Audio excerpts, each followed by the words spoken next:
Là encore, la peinture de cet artiste chinois joue avec les codes de la photographie, puisque le noir et le blanc dominent, mais aussi il y a un effet de relief qui est particulièrement saisissant, donc ça rappelle aussi un peu la sculpture, en particulier cette tête qu'on croirait une tête de marbre. La pierre est présente et c'est très très flou, donc on a l'impression aussi d'être un élément liquide ou vaporeux. Euh, cette peinture-là, en revanche, de deux petites chinoises, qui est fortement érotique, rappelle un peu les codes de l'érotisme du début du XXe siècle, les petits pieds, les petites mains, les petites bouches. Euh, voilà. Mais je pense que si on se rapproche de cette peinture, hein, et ce thème n'est pas assez évoqué sans doute, c'est la mémoire. Une mémoire qui est évidemment traumatique. En l'occurrence, l'artiste a eu une vie assez compliquée puisque, né en 1960, il a été séparé pendant la révolution culturelle de sa famille. Euh, et évidemment, au-delà de la cruauté, ça donne une très grande vivacité. Euh, voilà, mais toujours quand même ces traumatismes et une forme de mélancolie, voire de morbidité, puisque là, ça rappelle aussi l'anatomie de Maccabée, hein, faut bien le dire, donc tous ces morts traumatiques de l'histoire chinoise qui ont été enfouis et dont on ne peut pas parler. C'est aussi ça. Voilà.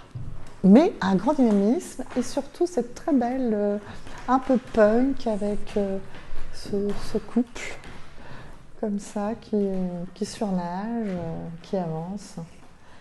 Et qui est une très belle, un très bel message d'optimisme aussi.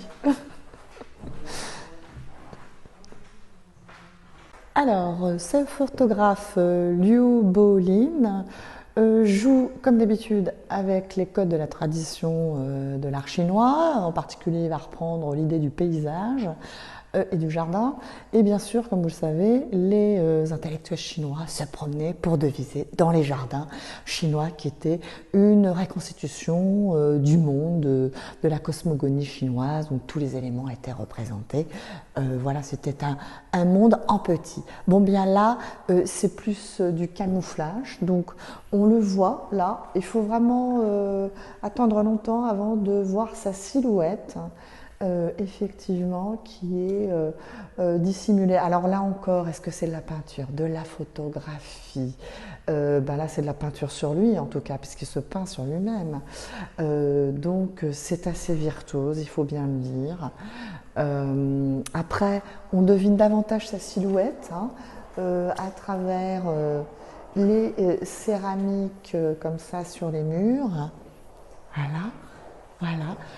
À l'occasion, il se peint aussi, c'est très classique, quelques caractères sur le visage. Ici, il est dans un jardin où le caractère chinois est présent.